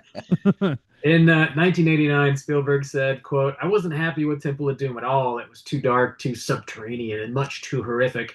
I thought it out-poltered Poltergeist. There's not an ounce of my own personal feeling in Temple of Doom." He later added during the making of Indiana Jones and the Temple of Doom documentary, "Temple of Doom is my least favorite of the trilogy. I look back and I say, well, the greatest thing I got out of that was I met Kate Capshaw. We married years later, and that to me was the reason I was fated to make Temple of Doom." Ouch. Oh, okay. Sheesh. And that's pretty brutal cell phone there. Yeah, damn. He hates Hook too. Have you Really? Yeah. Dude, Hook is a classic. That's upsetting. Oh my God, I love Hook. I agree. Yeah, apparently Wow. Spielberg doesn't like it. Oh no. I still look up to What's Rufio, wrong and I'm with in it? my fucking 30s. Oh. Hell yeah.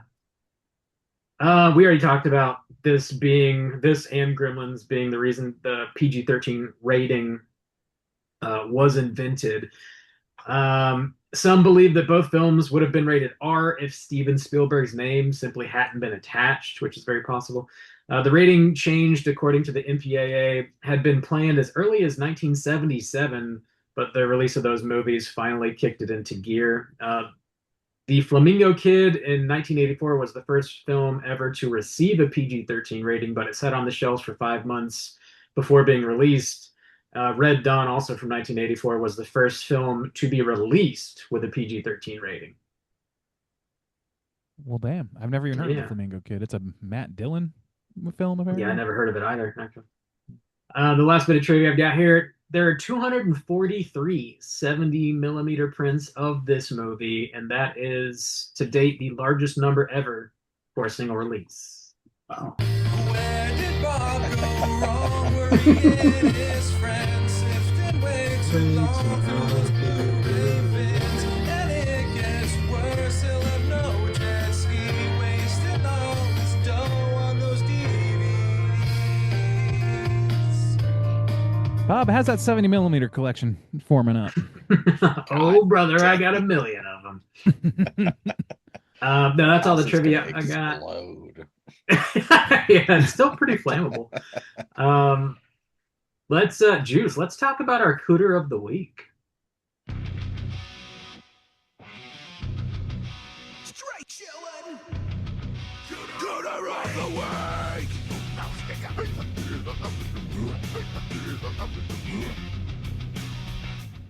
Juice, what is a cooter and why do we hunt them? Who could a Chili. stereotype and a straight chillin' exclusive. If you'd like a franchise, you can call our boy Huge Ass. Just big old giant Are we ass. Our franchising Lord. now? We're franchising the cooter scale? Yes. My boy Huge Anus. You can call him up. But cooter has to hit 3 of these 5 points to be considered a cooter. And we want the cooter with the most points. The 5 points of cooterdom are sexual deviance, manipulation, smug arrogance, overall look and attire, and overall patheticness. Boys, who is our cooter this week? I think it's probably Kalima. Yeah, my boy Kali. Wait, no, Kali Ma is the... Wait, no. Kali That's Ma the is god, the evil goddess. god. Okay, yeah. That enslaves children and does voodoo also and all kinds of cool stuff. You know, he's very occulty. I gotta pull up the name. He's a very goth god. Goth Bob? He's a very goth Bob, you say? He's a goth You Bob god. wish. Enslaving children is pretty edgelord god over here. Is it pathetic? Yeah, I guess so. I think his followers are pathetic. Yeah. Manipulation, yeah. There's no sexual deviance in this film, I believe. No, just Jones not laying down that pipe like he ought to. Oh, That's that all is you deviant get. behavior. He's obligated to. Yeah, he's just edging that poor woman. She went after that apple. She did, yeah. Boy, let me get that. She went to town on that fucking apple. That forbidden fruit, dog. Yeah, yeah. That mid-range D. Whoa, that's not mid-range, Bob. Ooh, that's extra premium. That's Harrison Ford in his prime. Good lord. Never know. So wait, what is this? What is his little what's the temple guy's name? The guy who pulls out the heart. What's that guy's name? I can't remember his fucking name. That's what I was Dalsum. trying to look up. God, I've been trying to look it up. That guy. Molaram. Molaram. Yeah. Molaram. So, so good looking at at this. maybe looking at tire, what do we think? Can we He get looks that kind guy? of fly, dog. He's got the red thing on his head. Tough to say. If any of it's culturally appropriate, which I doubt, then it might be okay. It's culturally appropriate for the Hawaiians.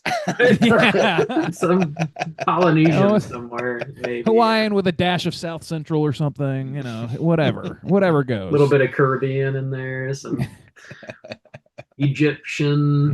Yeah. Oh, there's a everything. little Inuit in that, maybe. I don't know. Maybe. India's a melting pot. I don't know if y'all know that. Oh Yeah. boy. So I don't know. Maybe we could put them on 3. So patheticness, manipulation, smug arrogance, right? I feel Yeah, like he's arrogance yeah, is smug high. arrogance is high. So I feel like we can at least lock manipulation. It down He there. literally brainwashes people to Yeah. get his shit done. And also he's like got the prime minister in his pocket and all this shit. So, and then what was it? What else? Looking at tire. Yeah, probably. Probably. Might as well. Sure. I don't want to draw too many firm lines around that. I don't know. I just don't know. You gotta be firm, Randy. The Indian voodoo priests are gonna come for you, Randy. You better watch your I don't step, wanna- dog. I don't want to offend the Indian voodoo priests. I just don't want to do it. They might write me a sternly worded letter. Yes. This ignorant white man offended me. on I the think we internet. got him. What Yeah. about Willie? You think Willie might hit in any case? Pathetic, yes. She is pathetic. Good lord. Yeah. Falls off tire that fine. Eat elephant. the Like, damn that's the only thing rice, she cares Willie. Okay, these people, this is all that they have to eat Yeah, this is more than they eat in a Dude. week. a month. You're embarrassing me. Willie, Yeah. eat it. Maybe that's it though. Smug arrogance. I would say she's pretty arrogant, yeah. right? Oh yes. So She's like smug trying to like arrogance, pathetic position herself to get married to the sultan or whatever they're calling him, until she finds out that he's a tyke. That's right. That's right. I don't know. That's the thing. Is like part of her characterization, if there is any characterization, she's just shrill and annoying, only concerned with herself and very selfish. But for some reason, it's just like also like madly in love with Very Indiana Jones. status oriented, yeah. Yeah, I don't know. Like it's very flat. Anyway, sorry. Don't mean to review again. So I don't know. Pathetic, smug arrogance. Does she do any manipulation?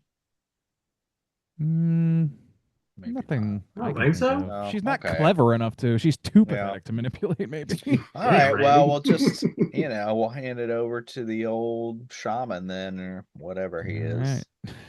The old shaman. I already Molaram. lost his name. Molaram, yeah, Molaram. Give it to him. Lock him Lock up. Throw away the key. We got the cooter of the week. All right. Molaram. Let's talk about what else we've been watching there, fellas. Hey, gang, what you been watching? I'll see you in hell. Mike, you been watching anything else this week? Not too much. Just House of the Dragon, which is really underwhelming. I don't know. I'm just chugging along with it at this point, but not really a single likable character in it, in my opinion. But you know, it's HBO, it's Game of Thronesy. You know, I'll stick with it. Finish it out. I haven't watched any of that. You're not missing much. Yeah. No. All right. Well, I'll just keep not watching it. That's the move. There's my contribution to this segment. Appreciate it. Yeah, look, Hey, no, you guys should that not is watch this. That's I useful. heartily recommend you save your precious minutes on this earth. Life is short. Randy, what you been watching? You know, not a whole ton for me either. I did watch Godzilla -1 for the first time in a good while, and it's still fucking great. It's an excellent film.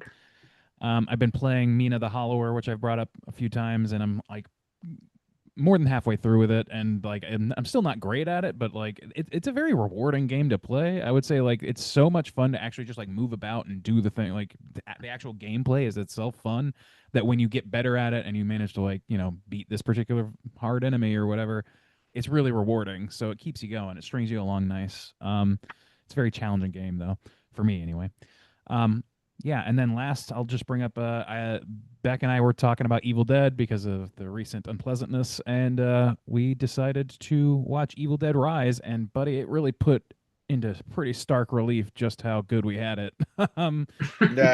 Yeah, I don't know, man. That movie is like infinitely more fun than Burn. Like colorful, like characters who are likable and not just like flat, annoying, angry people 100% of the time.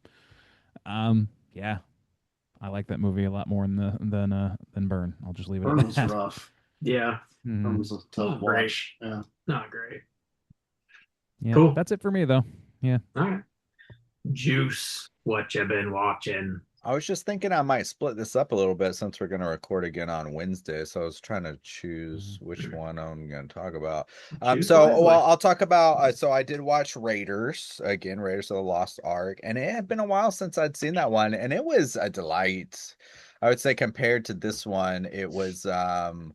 I don't know, just like fun, maybe all the way through. You know, that opening sequence, God, is so freaking amazing. And it's just and just the classic moments like the fight in Cairo or wherever. I think they're in Cairo, the fight in Egypt. The guy with the big sword, and he pulls out the gun and he shoots him, and just yes. It was just a lot of fun and fun to revisit. And I'd forgotten he goes to like Nepal too. The reason I was like trying to compare to Temple, and I was like, yeah, I mean, they're in South America. He goes to Nepal, they go to Egypt. So they're all over the place there too. But yeah, such a great movie. And with no Willie, it was just delightful all the way through.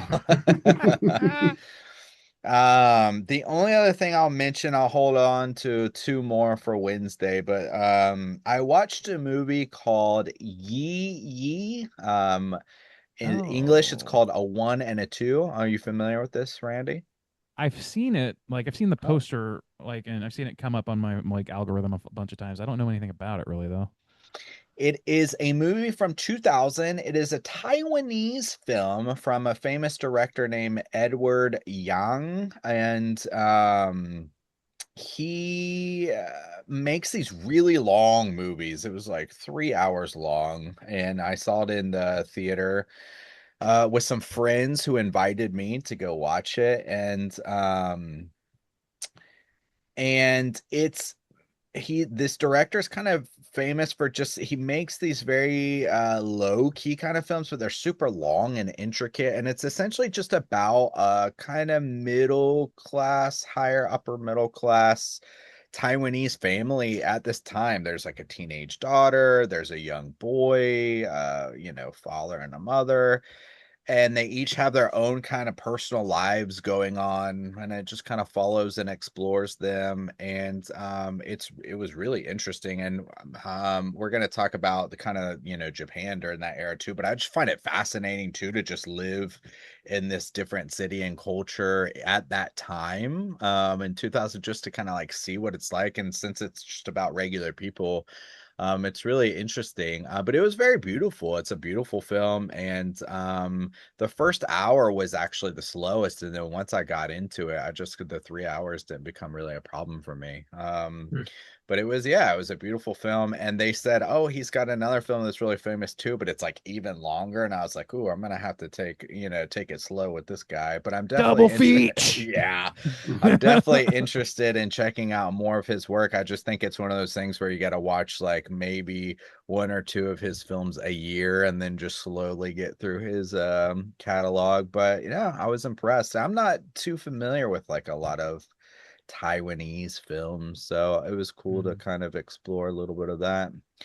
So yeah, that's all I've been watching for now.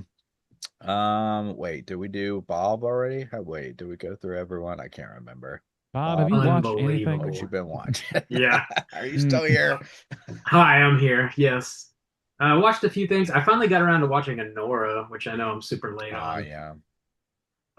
It was really good though. I like Sean Baker's movies, the ones that I've seen anyways, seen a handful of them.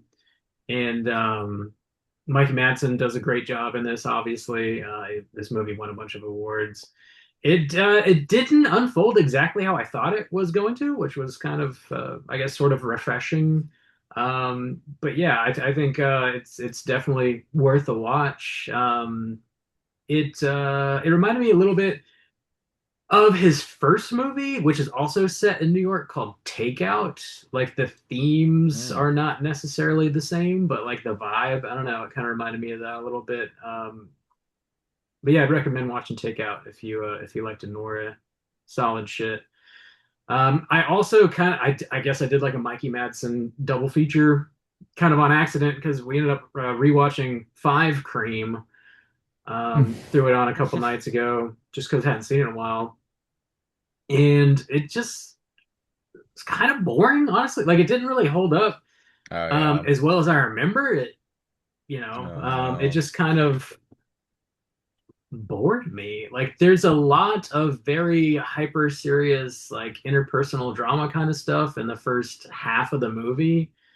And I just like don't find it engaging or interesting. It's like too melodramatic for a Scream movie. Like the original movie and like even the first three or four the Wes Craven movies or whatever. There's a certain like youthful energy that like those movies sort of launch. They come out the gate hauling ass, and they have this kind of like energetic blockbustery kind of vibe. And this was just like a melodramatic kind of slog. And I was like, God damn, I don't care about any of this really. Oh, you didn't pouring out for your boy? Yeah, and that's another, the death of Dewey is spoilers. Yeah. Stupid. Yeah, spoilers. Whatever. It's very dumb how he goes out, which I didn't care for, and it's just extraordinarily derivative in a way that it's not even like really commenting on it. It just is derivative. Yeah, I did. I put it on because I remembered liking it and wanted to watch a movie that I thought I liked. I don't know that I really like it. It's like struck me as quite bad, actually. Sorry. Wow. I also started The Bear season 5. I haven't finished it yet, but I am enjoying it more than season 4 so far. I think we're like 5 episodes into it.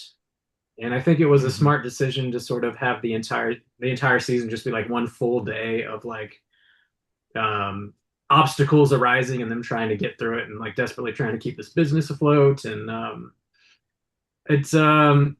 it's pretty engaging, and it feels, even though they are like still tackling some similar problems, it feels a little less redundant than season 4 felt to me. So I'm enjoying it so far.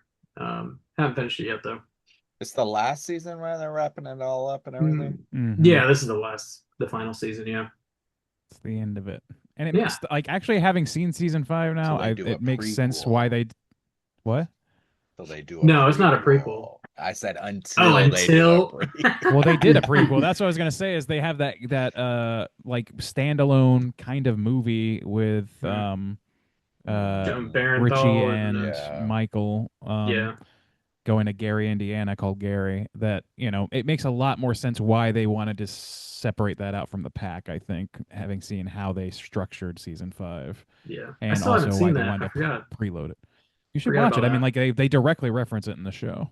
So. Yeah. I saw the reference and I was like, "Fuck, I gotta watch that." I just forgot about it. Yeah, good stuff so far. I'll probably wrap it up this week, but that's all I've been watching. We do have a couple voicemails to get to, so let's jump over to our hotline screens. Hotline screens.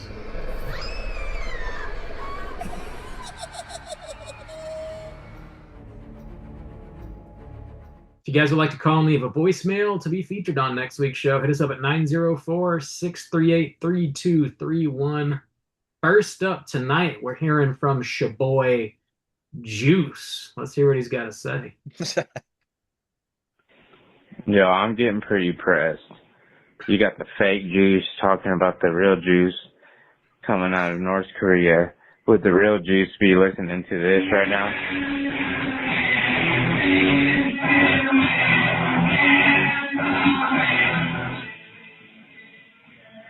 Absolutely not. So we're playing. We're doing jokes. So at least I know fake Juice got jokes and whatever. But we're talking about Faces of Death. I remember being at the flea market watching, like, seeing the Faces of Death tapes, like, everywhere. And all those, like, shock videos, like, Scraps, the old Kimbo Slice stuff, felony fights. I think there's a whole, like, thing y'all could do. It'd be cool on, like, those underground, like, it's fucked up. I don't agree with the bum fights thing, but it's there. It's part of, like, cinema history. Like, those things, CKY, like, hey, you got me on a loop, like, 100%. Like, on the home for video shock value stuff. But definitely CKY was one of, like, the mainstays and what came after it. But what was really cool is, like, the Faces of Death, at least what I remember being, like, in the Mexican markets, is, like, the Faces of Death cover never changed. It always was, like, this sick-ass Grim Reaper and all that shit. And then I caught you homies talking about freaking Goatsy and Two Girls, One Cup. And then I got intrigued. And I'm like, hell yeah. We're on the same level. Rotten.com. I'm nobody, but just like, that'd be fun if y'all just did deep dives into like Rotten.com or like, you know, that environment, you know, shock horror. That was a cool time period. Do I agree with it? Maybe not, but is it cool and funny? Hell yeah. In the end, it's jokes. What'd you say, son? Faces of Death is for what? Faces of Death is for pussies. Fuck yeah. Awesome. No, man, there's heavier shit.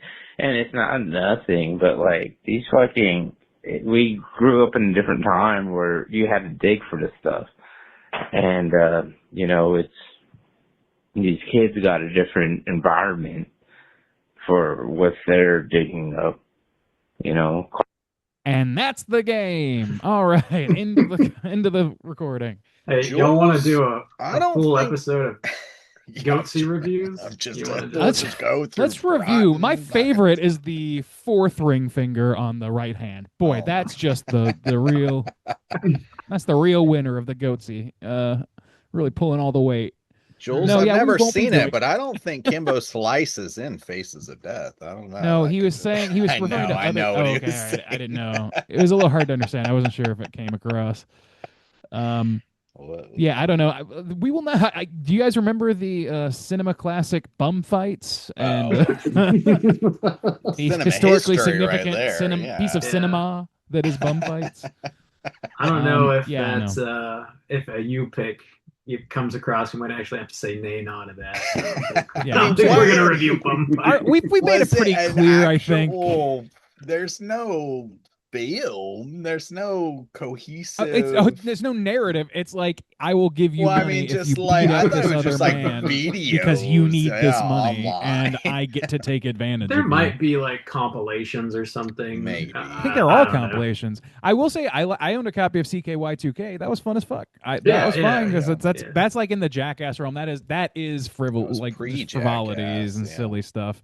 So like that I'm fine with. It's not something I'm necessarily going to review on a fiction based podcast, but otherwise no. Like yeah, we've drawn a pretty firm line, I think, around the idea that we're not going to be venturing into anything that is or stands a real chance of being actual gore or viscera or Real, anything like yeah. that. We don't want to do that. I don't want to do that. I don't want Yeah, to. I don't want to.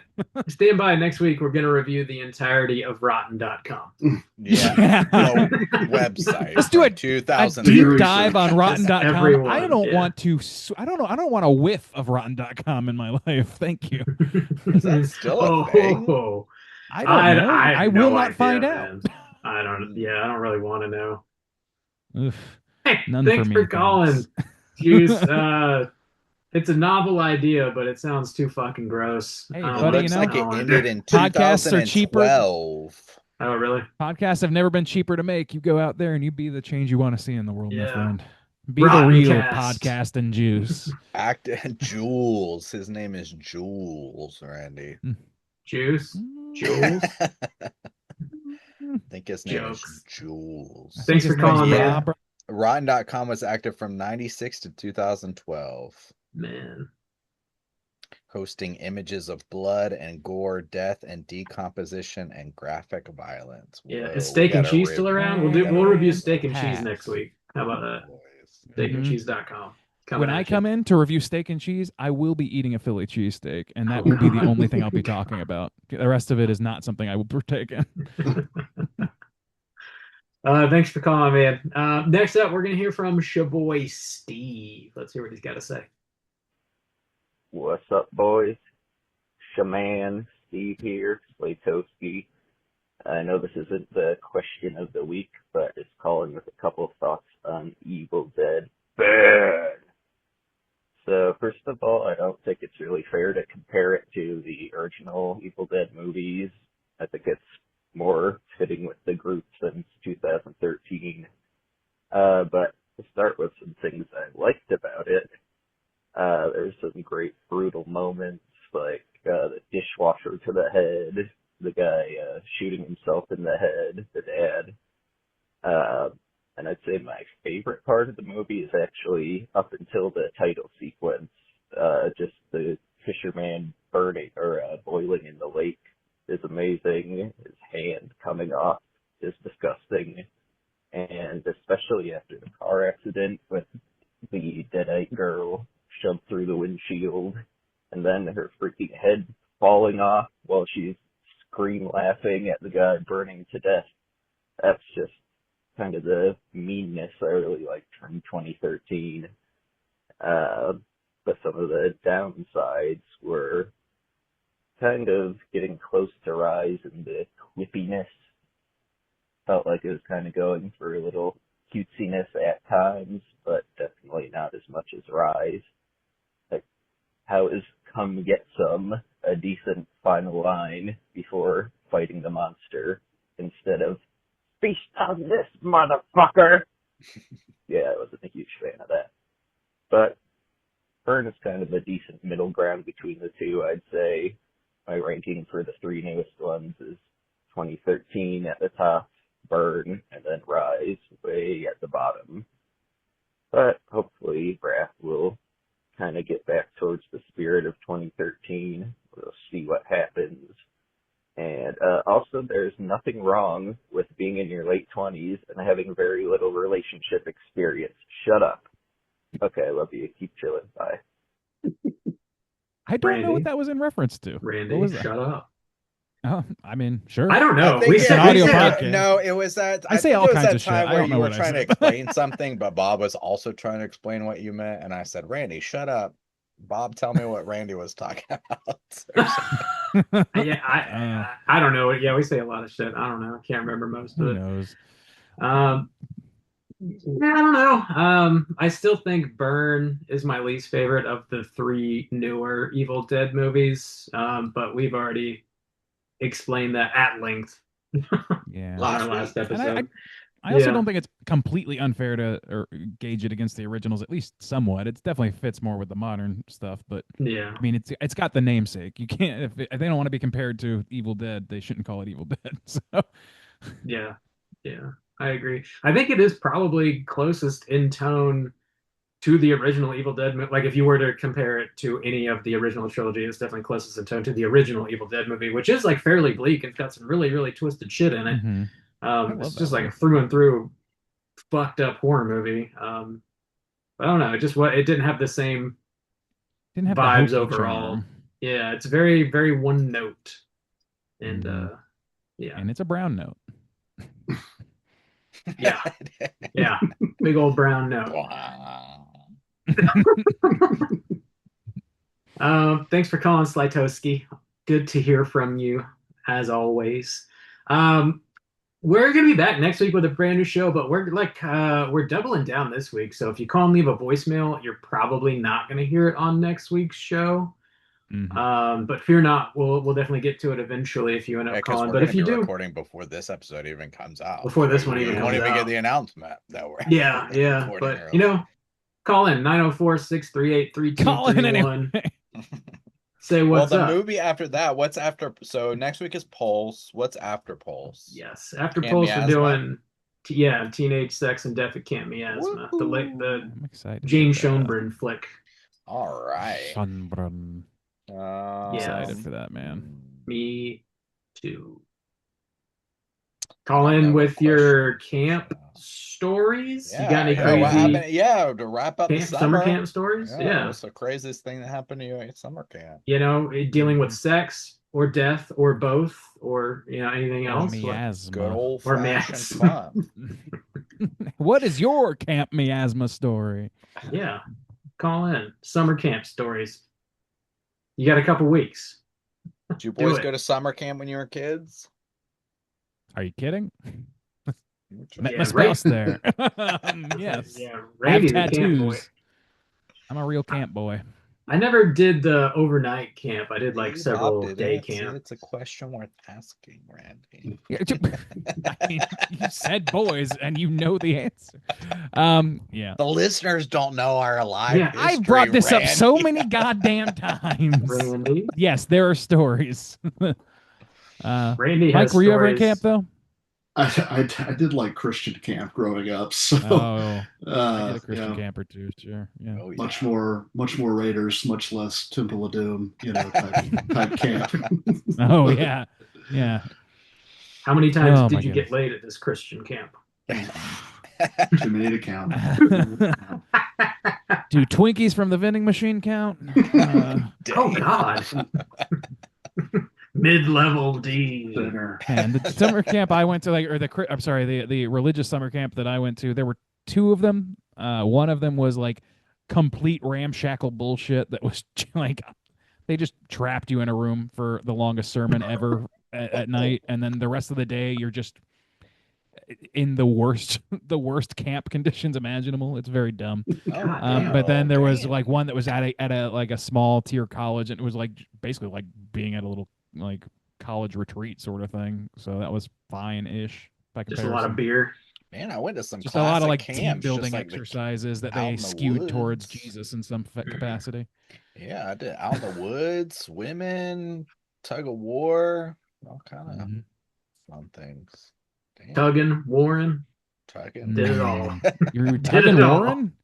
You got to get his take on that. Whitewater rafting, that was one good thing about going to camp. Ooh, that was a good one. Or like tubing or whatever. I went down caving with one of these summer camps, and that's the one and only time I will ever put my fat ass into a cave. Never again. I've seen The Descent since then. I know better. Yeah, tell us your camp stories. Yeah. Call it. Call it 904-638-3231. Next week, we're talking about Pulse from 2001, the Japanese horror flick, not the 2006 remake. Don't watch that one. Mercifully. Watch the OG. It's the good one. The Kurosawa flick. And then, yeah, Camp Miasma after that. Watch them both.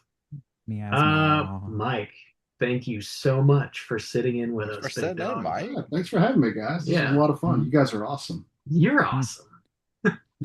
Bringing the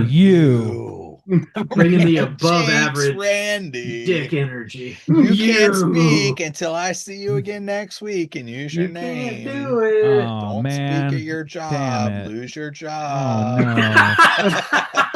I'm going to lose my job because Get I can't fired. speak. Oh. I can't speak or else I buy you a Coke. What is the stakes here? I don't remember. Not a Coke, Randy. Some Coke. I'll buy you some Coke. I'll buy you a key's worth of Coke. Yes. A dime. And ship it to South Korea in your ass, please. In my ass, ma. Randy is the box. Don't. Yeah, check out Pulse. You ready for next week's show? And until then, as always, all you mother truckers, please keep chilling. People tell me I look like Han Solo.